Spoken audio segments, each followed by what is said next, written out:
Primeiro livro de Samuel, capítulo 31.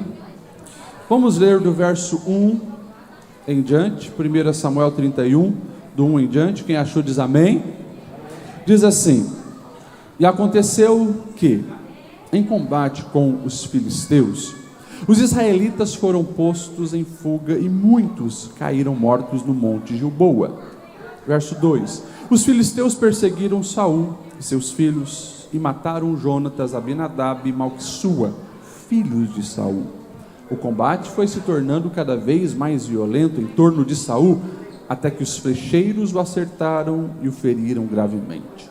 Então Saul ordenou ao seu escudeiro: tire a sua espada e mata-me com ela, senão sofrerei a vergonha de cair nas mãos desses incircuncisos. Mas o seu escudeiro estava apavorado e não quis fazê-lo. Saul então pegou sua própria espada e jogou-se sobre ela. Verso 5: Quando o escudeiro viu que Saul estava morto, jogou-se também sobre sua espada e morreu com ele. Assim foi que Saul, seus 3 filhos, seu escudeiro, todos os seus soldados morreram naquele dia.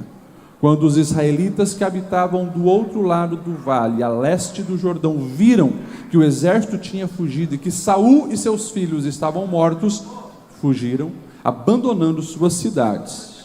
Depois, os filisteus foram ocupá-las. Amém. Até aqui, pode se assentar.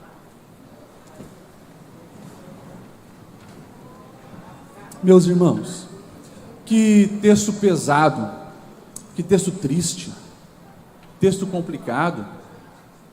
Olha esse episódio que a Bíblia nos relata, e eu quero lembrar você que nenhuma das histórias que chegaram até nós, registradas no livro sagrado, foi por acaso.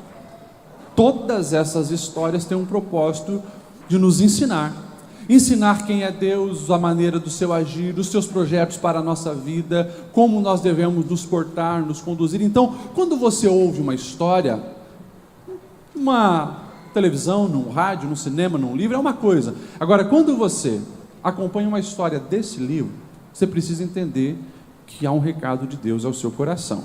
E nós estamos aqui num capítulo complexo, triste, para não dizer, quem sabe, caótico e assustador. O episódio é um rei famoso, Saul, primeiro rei de Israel, o episódio da sua morte. Os seus filhos estão mortos, o exército está derrotado, o desespero está assombrando todos eles. Ele, na sua angústia, tira a sua vida. E nós finalizamos a leitura dizendo que, quando a notícia chega às cidades ao redor, o povo das cidades foge e os inimigos a dominam. Ou seja, um legado de derrota. E eu pergunto: quantos gostariam um final assim para a sua vida? Alguém responde sim? Não. 100% respondem não. Ninguém quer terminar a vida dessa maneira. Mas como que esse homem, Saul, o grande rei Saul, termina a vida dessa maneira? Porque ele escolheu a estrada para a perdição. Quando nós olhamos o texto bíblico, nós vamos perceber que Saul, ele foi um homem escolhido por Deus num momento extremamente importante da história de Israel. Momento decisivo. O povo é tirado do Egito, passa anos no deserto, entra na terra prometida sob a liderança de Moisés, depois Josué, vem os juízes. E no fim do período de juízes, são momentos. No fim do período dos juízes, o povo olha para Samuel, o último dos juízes, e diz: grande profeta. Nós olhamos para o lado e não enxergamos pessoas como você, nem os seus filhos se comportam como vocês. Nós não queremos mais juízes, porque nós não seguimos o exemplo dos outros povos, a monarquia. Levante um rei, escolha um rei, ore para Deus, dá um rei, e esse rei vai nos governar, e nós estaremos como os outros povos, vivendo essa forma de governo. E Samuel fica muito aborrecido, porque o profeta sabe que até aquele momento era como se fosse uma teocracia, Deus no governo. Deus escolhia líderes, mas quem dava sempre a última palavra, a última direção era Deus. E agora, querer imitar os outros povos? Mas isso acontece, porque o próprio Deus se manifesta para Samuel e diz: Samuel, fica tranquilo, eles não estão rejeitando você como juiz, como profeta ou sacerdote, eles estão rejeitando a mim, mas eles escolheram. Então, vamos lá, vamos escolher um rei. E Deus, não é o povo, Deus escolhe Saul. O povo escolhe o tipo de governo que eles querem, mas quem escolhe Saul é Deus. Olha só o texto de 1 Samuel 9, do verso 14 a 16, diz assim: eles foram à cidade, e ao entrarem, Samuel vinha na direção deles a caminho do altar do monte. No dia anterior à chegada de Saul, o Senhor havia revelado isto a Samuel: amanhã, por volta desta hora, eu enviarei a você um homem da terra de Benjamim, unja-o como líder sobre Israel, o meu povo, porque ele libertará o meu povo da mão dos filisteus. Eu ouvi o clamor deste povo. O texto vai dizer que Saul, ele era um homem de boa aparência, destacava-se entre todos os homens da sua região. O texto diz que não havia um mais alto que ele, os homens davam no seu ombro, destaque. E o texto vai dizer que ele era um homem obediente, porque o seu pai chega para ele e diz: olha, as jumentas se perderam, precisamos que você vá ao resgate. Ele vai andando, não encontra, e daí, depois de muito tempo procurando, ele tem essa ideia: eu vou procurar o vidente, o profeta, e descobre que Samuel está numa cidade. Mas no dia anterior, Deus já havia falado: Samuel, nesse horário vai chegar esse camarada lá de Benjamim, você separa ele, unge ele como o novo rei. Quando o profeta se encontra com Saul e fala que ele vai ser o novo rei, a reação de Saul mostra um coração humilde, porque ele diz assim, 1 Samuel 9:21, acaso não sou eu um benjamita, ou seja, da menor tribo de Israel? E outra, o meu clã é o menor dentre dos de Benjamim. Esse era Saul, mas Deus confirma: é você mesmo. O profeta unge ele como rei, chama todo mundo, declara Saul como rei. Sabe o que acontece? O povo olha para ele e diz: camarada de Benjamim. Agora, no início de um novo tempo, a monarquia se iniciando, estamos saindo do período dos juízes, logo esse camarada, muita gente nem deu crédito, mas Deus era com ele. E o texto diz que em certo momento o Espírito Santo desce sobre Saul, o domina, e ele profetiza com os profetas. E o texto vai dizer que naquele período Israel está sofrendo ataques, uma guerra contra os amonitas. Uma região de Israel, na cidade de Jabes, está atacando, e o pessoal de Jabes não era um pessoal que tinha uma força bélica relevante, e Israel não era unido como deveria ser. Então, a proposta do inimigo foi: o rei dos amonitas disse: vocês não têm condições de lutar contra nós, então vocês se subjugam e sejam os nossos escravos. Só que tem um porém: vocês não vão apenas trabalhar como escravo para a gente, nós queremos humilhar vocês, e nós vamos furar o olho direito de cada pessoa da cidade de vocês, do povo de vocês. Como eles não sabiam o que fazer, eles, diante daquilo, pedem 7 dias, olha, nós vamos ver se vamos aceitar a proposta ou vamos para a guerra. E nesse período, eles comunicam o que está acontecendo, e quando chega ao novo rei de Israel, Saul fica sabendo disso, ele fica indignado, ele pica os bois e manda parte para todas as tribos e diz: estou convocando o exército. Aparece 300.000 homens, 330.000 homens, eles vão para a batalha, e Deus dá uma vitória, eles dissipam os inimigos e livram o povo de Jabes das mãos dos seus oponentes. Esse é Saul. E depois que isso acontece, imagine, todos aqueles que estavam desacreditando, agora começam a acreditar. E o texto vai dizer assim, que Samuel agora convoca todo mundo para fazer o quê? Uma confirmação. Vamos confirmar agora, ele já tinha sido ungido rei, já tinha sido declarado, vamos confirmar. E 1 Samuel 11, 14 diz assim: então Samuel disse ao povo: venham todos e vamos reafirmar ali o reinado. Assim, todo o povo foi a Gilgal e proclamou Saul como rei na presença do Senhor. Ofereceram o sacrifício de comunhão e Saul e todos os israelitas tiveram momentos de grande alegria. Olha o que o texto diz. O camarada não era ninguém, mas tinha um coração humilde, foi escolhido por Deus, profetizou com os profetas, já tem agora a oportunidade de mostrar uma força de liderança. Deus dá capacidade para ele, junta o exército, mata os inimigos, e agora o povo de Israel está unido, vitorioso contra os seus adversários. O rei está confirmado como um grande líder, porque derrotou os inimigos, libertou-os de uma grande vergonha que ia sofrer. E finaliza o texto dizendo que está todo mundo em grande alegria. Quem não queria governar dessa maneira? Quem não queria o início dessa forma? Todos nós, com certeza, desejaríamos iniciar um projeto, uma caminhada assim. Esse é Saul no seu início. Pastor Lediel, o que aconteceu? O que aconteceu com esse homem, Saul, que tem um início brilhante, estrondoso, e vai para o caminho da perdição?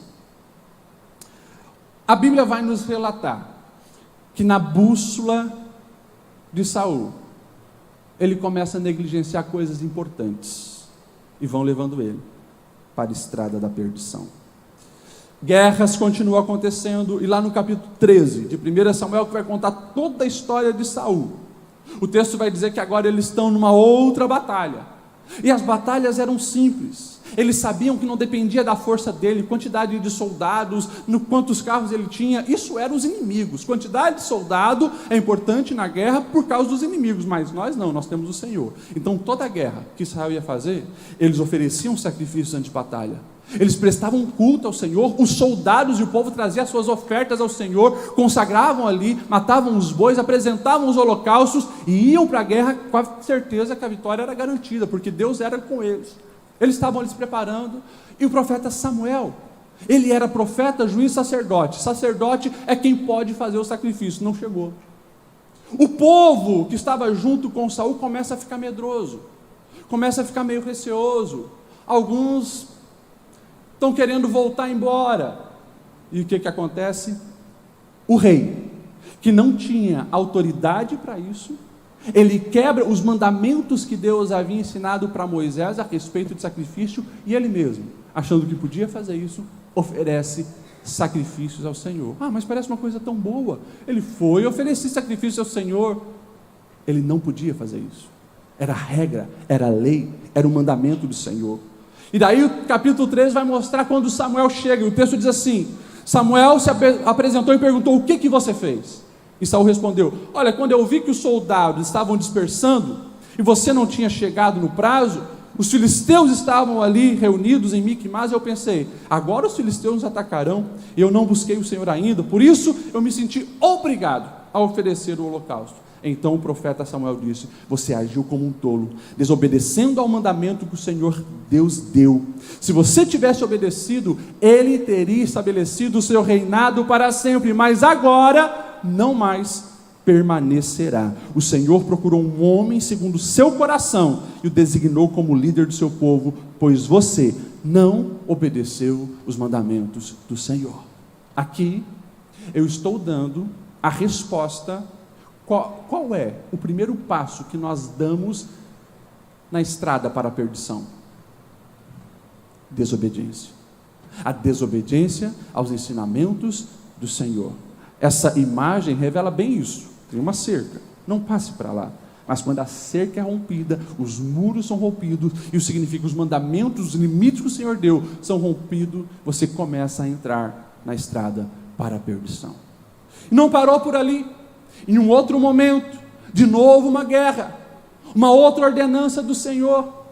A ordenança era bem clara: quando vocês destruírem esse povo é perverso, é maligno, esse povo está envolvido com coisa errada, esse povo, desde quando trouxe o meu povo para a terra prometida, foi inimigo. Então, Saul, o Senhor vai dar vitória, mas matem tudo e todos, inclusive as ovelhas, os bois, os carneiros, os cordeiros, aniquilem tudo. E o que acontece? Está registrado daí no capítulo 15, Saul vence a batalha, mas ele olha para o rei Agag, que é o seu opositor, prende ele e diz: não vou matar. Vê uns rebanhos muito bonitos, as ovelhas bonitas, vou guardar. E começa a esconder isso. E o texto diz assim: mas Saul e o exército pouparam Agag e as melhores ovelhas, bois, bezerros e cordeiros. Pouparam tudo que era bom, mas tudo que era desprezível e inútil destruíram por completo. Então o Senhor falou através de Samuel: eu arrependo-me de ter posto Saul como rei. Ele me abandonou e não seguiu as minhas instruções. E o texto diz assim: Samuel ficou irado e clamou ao Senhor toda aquela noite. Ou seja, o profeta estava extremamente chateado, aborrecido pela desobediência de Saul. E Deus estava ali declarando: não mais estarei com este homem. Que nós possamos entender essa verdade. Se a resposta que nós demos hoje aqui, a primeira pergunta que eu fiz: quantos desejam terminar como Saul? Se a resposta é negativa, nós não podemos então repetir o comportamento de Saul na nossa caminhada. Nós precisamos levar cada ensinamento de Deus a sério, porque um pequeno desvio aqui pode culminar em grandes destruições lá na frente. O Espírito Santo fala a cada um de nós nessa noite: vigia, presta atenção nos detalhes, cuidado com intenções que parecem boas, mas são negativas. Não, mas eu quero poupar para consagrar o Senhor. Não, mas eu quero que o Senhor vá na frente da guerra. Cuidado, tem um jeito certo de fazer as coisas, uma maneira certa de proceder, e isso se aplica em todas as áreas da nossa vida. Tem uma maneira certa de você se portar, de você tratar o seu cônjuge, a sua esposa, os seus filhos. Tem uma maneira certa de você colocar as palavras, tem uma maneira certa de você viver nesse mundo digital. Tem uma maneira certa, está aqui, os princípios do Senhor sobre todas as áreas da nossa vida, desde a mordomia financeira à vida sexual. Está aqui, orientação do Senhor. Nós não podemos negligenciar. Um detalhe hoje leva à destruição amanhã. Eu sempre digo que quando se fala em obediência, isso é inegociável e não tem jeitinho ou desobediência mínima que Deus não considere. Eu ria com os meus filhos esses dias quando eles vieram com uma história da regra dos 3 segundos, né? Deixaram uns confetes cair no chão, mas falaram: não, se pegar antes dos 3 segundos as bactérias não ficam ali na comida, na bala, no chiclete, né? No confete. Não faz sentido isso. É uma teoria, né? Que não tem nenhuma base científica, mas infelizmente tem pessoas que levam isso para a vida espiritual. Não, mas é só uma mentirinha, não, é só um pecadinho. Não, mas é só uma ficadinha, é só um encontrinho ali pelo Tinder, é só. Não existe só. Você foi contaminado. E se você não se arrepender, se você não voltar para o lugar de segurança, continuar na estrada da perdição, o seu fim já está aqui. Será semelhante ao de Saul. Então nós precisamos guardar o nosso coração, porque obedecer ao Senhor não é segundo aquilo que eu também concordo, aquilo que eu também entendo. Eu só vou obedecer naquilo que para mim faz sentido. Não, obedeça ao Senhor mesmo quando você não está entendendo as ordenanças dele. É assim. Antes eu dei o exemplo aqui de quando eu era criança. Quando eu tinha 8, 9, 10 anos, não entendia. Quando meus pais brigavam comigo: desliga esse computador, para de jogar e vai estudar. Pô, eles estão querendo acabar com o meu barato. Não, eles estavam querendo o meu bem. Não ande com aquele tipo de menino, não ande com aquele tipo de gente. Não anda. Eles queriam o meu bem. Para mim não fazia sentido na época, devido à minha ingenuidade, à falta de conhecimento. Mas você vai crescendo, você vai entendendo os caminhos da vida. É mais ou menos isso que o Senhor faz conosco. O nosso Pai já nos deu as diretrizes. O que nós precisamos fazer? Obedecer.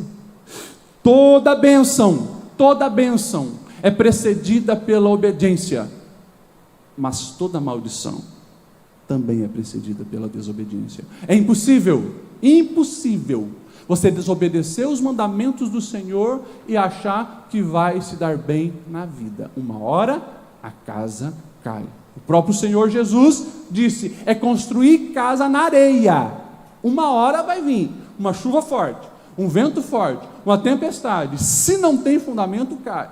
E quando Jesus fez essa aplicação, ele estava falando simplesmente de obediência. Quem constrói a casa sobre a rocha que fica de pé é quem ouve os meus ensinamentos e pratica. Quem ouve, mas não pratica, é casa na areia, vai cair. Então, meus irmãos, que nós possamos amar a palavra de Deus, valorizar a palavra de Deus, mas o mais importante, obedecer a palavra de Deus em todos os aspectos. Olha para a tua vida, olha para todas as áreas da sua vida, olha para a tua família, olha para o teu trabalho, olha para a função que Deus te entregou no teu trabalho, olha para a tua vida financeira, olha para a tua vida ministerial, olha para a tua vida sexual, olha para tudo. Está dentro das diretrizes do Senhor? Vai dar certo, você vai ser abençoado, você está no caminho que te leva ao sucesso e a Sião. Não está? Corrija isso o quanto antes, porque cada passo que você dá na estrada para a perdição, o caminho do retorno vai ficar mais longe. Cada vez que você se atola mais no lamaçal do pecado, mais difícil fica para você sair depois. Então não brinque com a sua vida e com as instruções que Deus te deu. Vigia, guarda o teu coração, porque desobediência é como acontece aqui na história de Saul, é algo que atrai. Mas por que Deus está mandando eu matar esses cordeiros, essas ovelhas tão bonitas, só porque é do inimigo?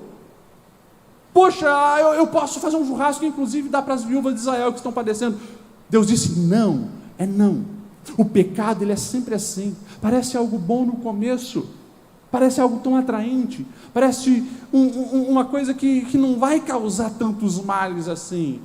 Pecado é pecado, e a estratégia do inferno continua a mesma, desde sempre, te atrai, pelo engano que há no teu coração. E quanto mais longe você está de Deus, menos percepção você tem a respeito dessas propostas do mundo. Por isso que o Senhor vai dizer: orai, vigiai e orai. O espírito está pronto, mas a carne está fraca. E são duas coisas que andam junto. Quanto eu mais oro, mais eu fico vigilante. E quanto mais vigilante eu sou, mais eu vejo que preciso orar. As duas coisas andam junto. E nós precisamos levar isso muito a sério. Desobediência.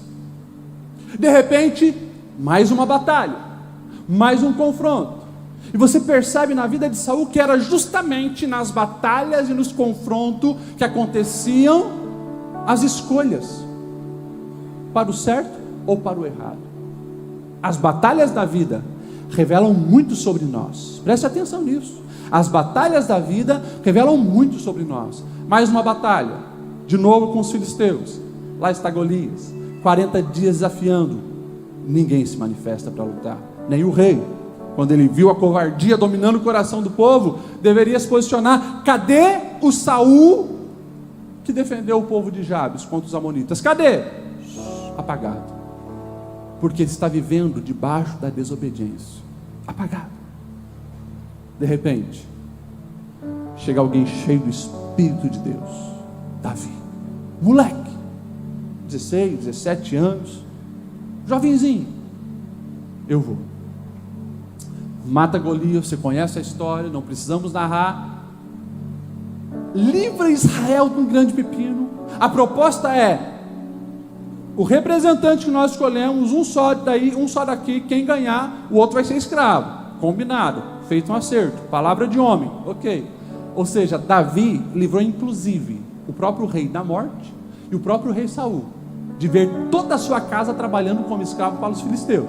Davi, voltando agora todo mundo, vitoriosos. Israel venceu de novo os filisteus. O grande Golias foi derrotado. As mulheres saem para receber os seus maridos, os tamborins soando, todo mundo fazendo uma festa, e de repente uma canção diferente. Que canção é essa? Saul matou 1000. Mas Davi matou 10.000. O coração de Saul não estava preparado para receber aquela notícia. Não estava preparado para ouvir aquela canção. A inveja domina o seu coração. Inveja, envidere. As vistas cegas, não vê. Ele de fato não percebe o que começa a acontecer no seu coração. E aqui revela um outro erro. Porque para Saul, ninguém podia ser melhor do que ele. Ele é o rei. Ninguém pode ser mais louvado do que eu. E aqui, depois da desobediência, é o outro passo na estrada para a perdição. Se você quiser anotar, mais apegado ao que Deus deu do que ao próprio Deus. Ele estava com medo de perder o trono. Esse moleque chegou aí agora, já é ameaça para o meu trono. O trono é meu. Ou seja, não é mais Deus. Foi Deus que me colocou. Não estou aqui para fazer a vontade de Deus. O trono é meu. E Davi passa a ser uma ameaça. Isso se aplica a todas as áreas da nossa vida. Ei, você que respondeu que não quer ter um fim como o de Saul, escute o que eu vou te dizer. Não permita que a inveja, o ciúme, domine o seu coração. Que história é essa? Só porque o teu colega de trabalho foi promovido e você não. Você está aí corroído pela inveja. Que história é essa? Porque o cunhado pagou um carro novo à vista e você não. Você está lá com aquele caderno de boleto. Vai ficar com ciúme? Com inveja? Ele foi viajar para Disney e eu não. Cuidado. Na era digital, as comparações são frequentes nas redes sociais. Cuidado, para o teu coração não estar sendo dominado pela inveja. A inveja, ela cega. Ela alimenta sentimentos extremamente perversos e negativos na sua alma. Cuidado. Esse foi o caminho que Saul foi escolhendo.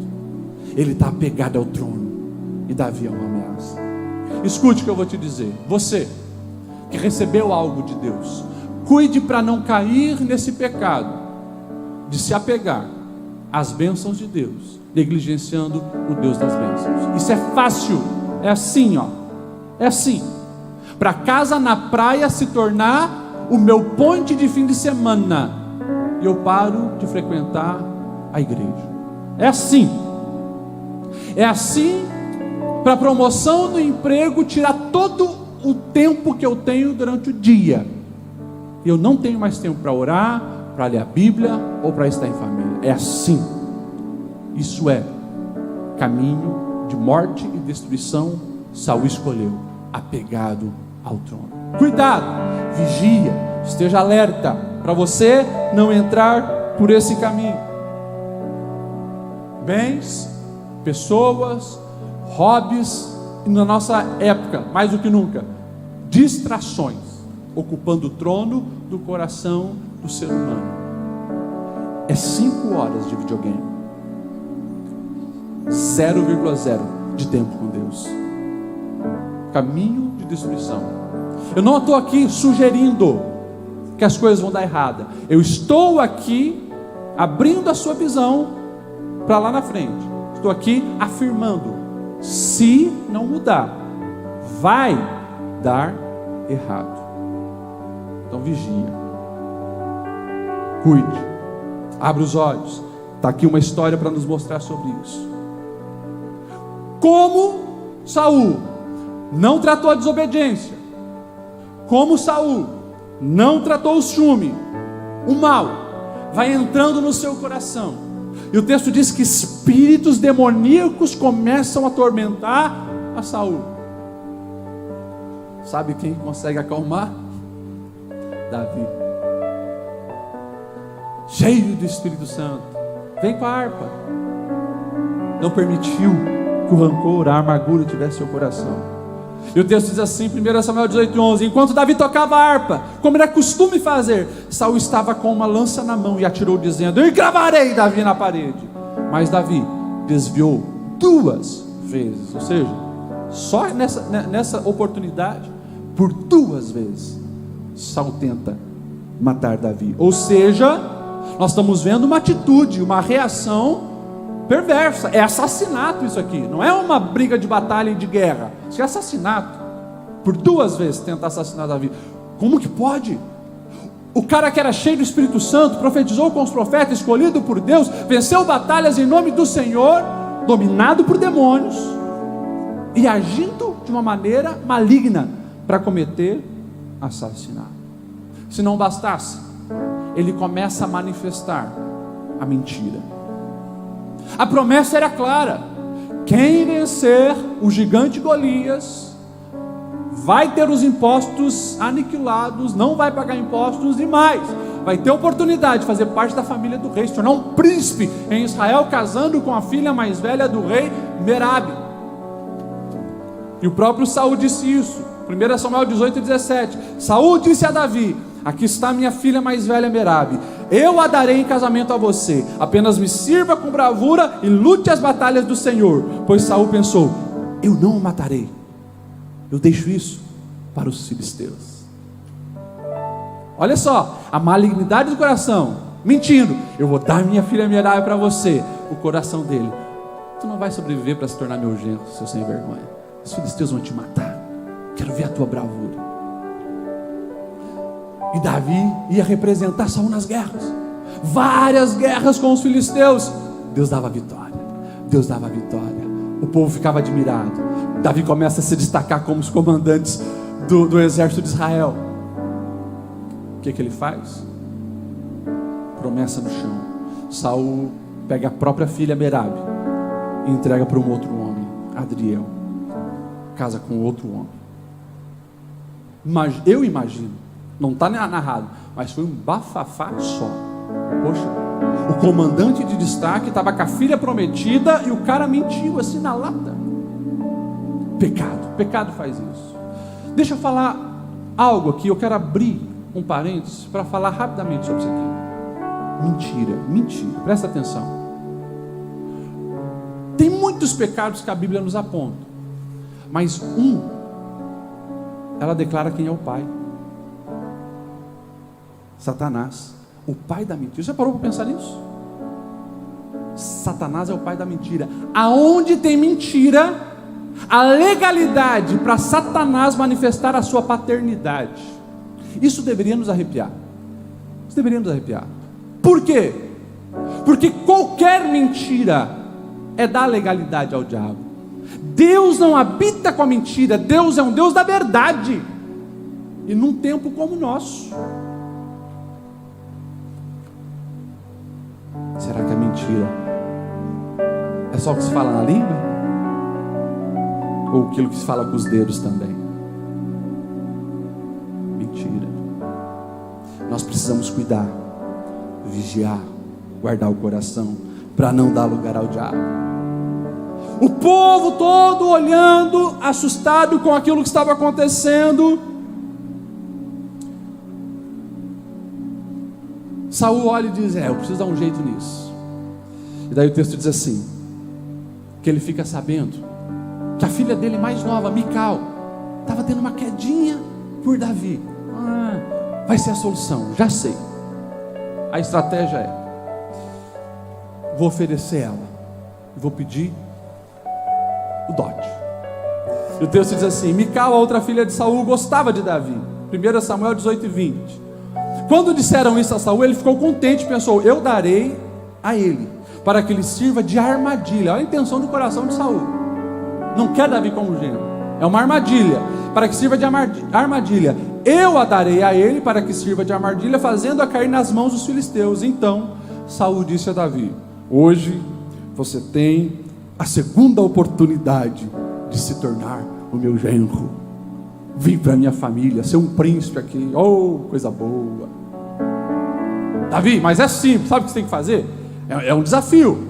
Você tem que ir lá no arraial dos filisteus. Você precisa me trazer 100 prepúcios. seja, matar 100 homens e trazer o órgão genital deles para mim. 100. O texto diz assim, que Davi vai e mata 200, e traz 200. Agora, o coração de Saul é perverso, é maligno. Ele queria armar uma armadilha. Meus irmãos, sabe o que estava acontecendo com Saul? A inveja cegou, o mal dominou, ele perdeu o propósito da vida dele. Aquele homem que foi escolhido como propósito, ser rei, liderar o povo, proteger Israel, o propósito de vida dele agora é um só: aniquilar Davi, aniquilar Davi, aniquilar Davi. Ele se esquece de Deus, ele se esquece do povo, ele se esquece de tudo que estava reservado para ele viver como o primeiro rei de Israel. Ele só quer matar Davi, frustrado com aquilo. Davi tem que fugir, e os próximos anos, se você ler toda a história, é Davi fugindo, Saul perseguindo, bancando um exército de 3.000 homens, não para fazer Israel crescer, mas para que o meu desejo de vingança, de morte, de ódio seja cumprido. O ódio dominando o coração daquele homem. Que o Espírito Santo te ajude a se livrar da inveja, porque se ela cria raiz na sua alma, você se perde. Se a inveja cega você, ela vai também te levar para buracos, para destruição.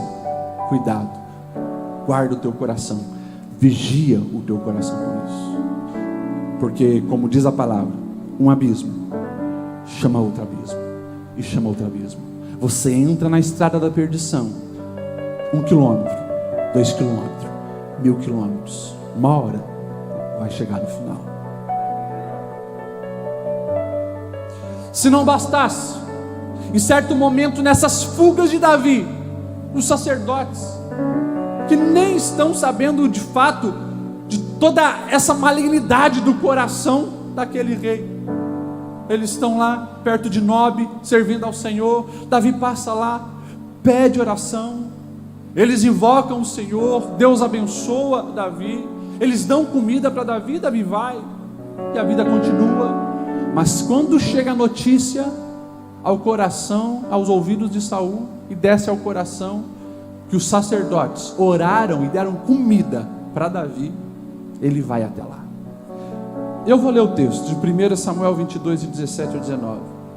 Chegando lá, ele acusa o sacerdote de traição, e ele diz assim: o rei em seguida ordenou aos guardas que estavam ao seu lado: matem todos os sacerdotes do Senhor, pois eles também apoiam Davi. Saibam que ele estava fugindo, mas nada me informaram vocês. Contudo, os oficiais do rei recusaram erguer as mãos para matar os sacerdotes. Olha só, os soldados que estavam com Saul disse: homens escolhidos por Deus, não toca neles, gente sagrada, não faz isso. Contudo, então os oficiais recusaram. Então o rei ordenou a Doeg, que foi o homem que informou que Davi tinha passado lá: mate os sacerdotes. Então Doeg foi e matou. E naquele dia matou 85 homens que vestiam a túnica de linho sacerdotal. Além disso, Saul mandou matar os habitantes de Nob, a cidade dos sacerdotes. E o texto diz assim, olha só: homens, mulheres, crianças, recém-nascidos, bois, jumentos e ovelhas. O que é isso aqui? É o desrespeito com o sagrado, caminho de morte, a estrada para a destruição.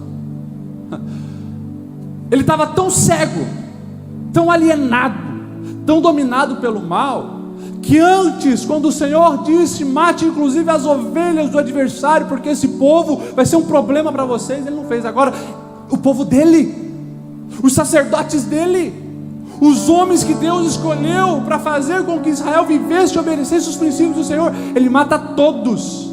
E não só isso, mata as mulheres, mata os bebês, mata as crianças, mata todos os animais. Vamos destruir tudo desses sacerdotes. desrespeito para com o sagrado. Quando você ouvir alguém falando mal de igreja, identifica isso. Essa pessoa já está na estrada para a perdição. Ah, pastor Ledião, mas olha, uns pastores fazendo coisa errada. Pode ser que sim, mas a igreja é do Senhor. Ele zela pela sua noiva. A quem muito é dado, muito será cobrado, mas pelo Senhor esse pastor vai pagar. Agora, cuidado, porque pode ser mentira, e você está se levantando contra a igreja do Senhor, desrespeitando o sagrado, falando mal dos sacerdotes de Deus. Vigia. Isso é uma moda que hoje está comum aí, mas diante do justo juiz, cada palavra falada, cada vídeo compartilhado, cada mensagem escrita no WhatsApp, você vai ter que dar conta diante de Deus. Isso é sério, isso é pesado, e nós precisamos vigiar o nosso coração, seja contra pastores, contra a igreja, contra a liderança, contra o maestro, qualquer um. Cuidado o que você fala, porque você pode estar desrespeitando aquilo que pertence ao Senhor. É caminho de morte. E nós vemos hoje algo muito maligno acontecendo. Nós vemos as pessoas perdendo o temor do Senhor, porque se há algo que eu ouvi falar sobre um irmão meu que está caindo em pecado, primeira coisa que eu preciso fazer: dobrar os meus joelhos, clamar, orar, buscar. Segunda coisa que eu preciso fazer: me encostar nele, conversar, procurar entender a situação. Não sair espalhando coisas que você não sabe. Nós precisamos cuidar. Sabe por quê? Porque nós já vivemos num tempo de graça, Novo Testamento. E eu não estou dizendo aqui que você vai pegar uma espada, como fizeram ali Saul, e matar os sacerdotes literalmente. Mas se lembra no Sermão do Monte, quando o próprio Senhor Jesus, ele diz: eu não vim abolir a lei, eu vim cumprir. E ele vai pegando todos os pecados e intensificando. E nós conhecemos: ah, vocês ouviram falar que não é para adulterar, mas eu vou dizer uma coisa para vocês: se vocês olharem para uma mulher com a intenção maligna, vocês já adulteraram com ela. Ele vai estreitando. E quando chega a falar no assassinato, vocês ouviram falar: não matarás. Mas eu digo, quem usa a sua língua para praticar o mal, para chamar o outro de raca, você já está condenado. Ou seja, no Novo Testamento Jesus deixa bem claro: não vai ser mais mortes assim com a espada, é morte com a língua. Gente, você já parou para pensar nesse mundo que nós vivemos, aonde as conexões estão muito fáceis? Aqui no Brasil eu posso conversar com a pessoa lá do outro lado do mundo, mas também nessas conversas, quantas coisas inverdadeiras, mentirosas podem ser compartilhadas? Quanto conteúdo que não é verdade? Quantas pessoas têm morrido por causa disso? Quantos casamentos têm sido desfeitos por causa disso? A morte está acontecendo. Quantas crianças mortas por causa disso? Palavras, essa navalha aqui, ela é muito potente, e nós precisamos guardar. Saul, ele estava acelerado na estrada para a perdição. E agora, o próximo passo de Saul, mais uma vez, uma guerra, de novo contra os filisteus. Ele invoca o Senhor não responde. Ele olha para o lado, não vê socorro, atolado no pecado. O texto diz assim, 1 Samuel 21, do 5 ao 7. Quando Saul viu o acampamento filisteu, ele teve medo, ficou apavorado, consultou o Senhor, mas o Senhor não respondeu, nem por sonho, nem pelo Urim, nem por profetas. Gente, de maneira nenhuma Deus se manifestava para falar com Saul. Então ele disse aos seus auxiliares: procure uma mulher aí que invoque espíritos para que eu possa consultar. Próximo passo, de alguém que fala mal do sagrado, de alguém que brinca com o sagrado, de alguém que tem irreverência para com Deus, logo logo vai ser evidenciado, é fazer uma aliança com as trevas. Está aqui.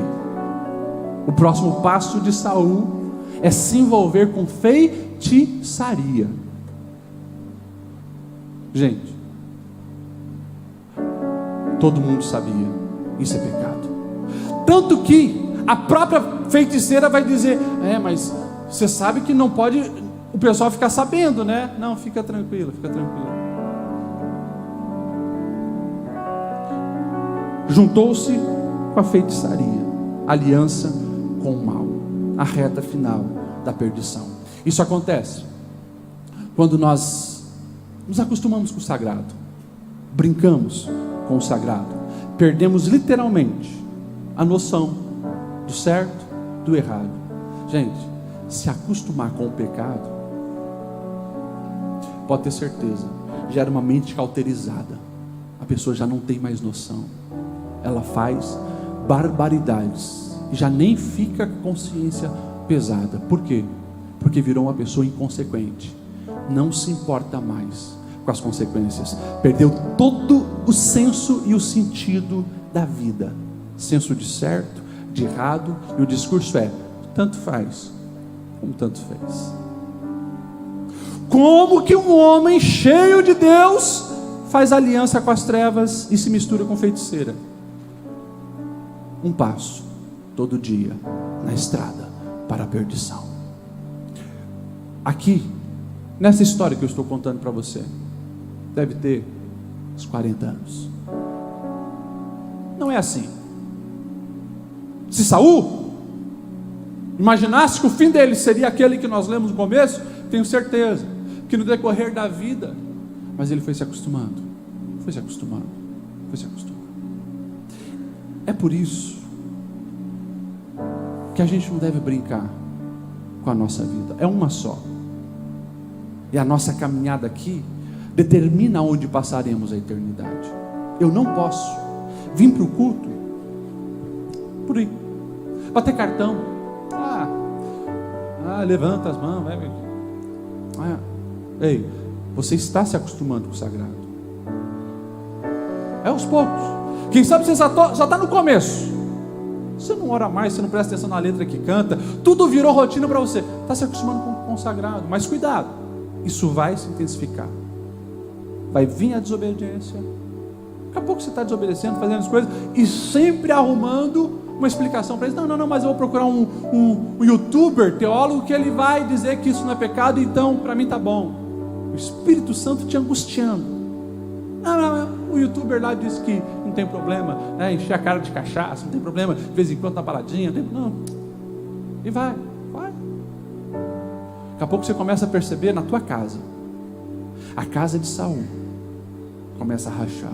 O próprio filho olha para o pai e diz: meu pai, o homem mais fiel a você aqui é esse cara chamado Davi. Que loucura que você está fazendo, meu pai. Cego. É assim, é um passo por vez, mas não se arrepende, não muda, não volta atrás e vai.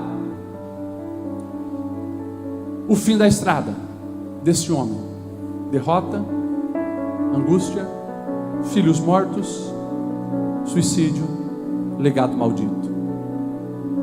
Eu não quero esse final para mim. Eu não quero. Por isso que quando nós damos passos errados, a primeira coisa que a gente precisa fazer: Deus, me perdoa, tem misericórdia de mim. Que está aqui.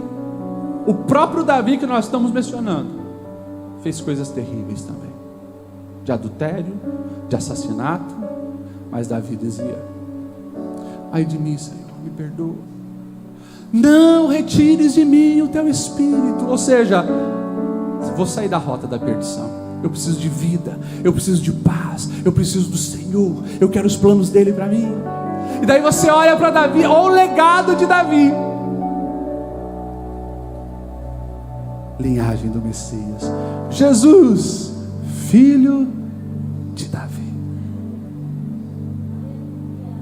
Que nós possamos de fato, meus irmãos, nesses dias difíceis, 2021, quanta proposta maligna, quanta estrada, quanto atalho para a destruição diante de mim e de você, que nós possamos fazer a escolha como Davi, dizer: Senhor, nós queremos estar na rota da verdade, da promessa, da justiça, dos teus projetos para nós.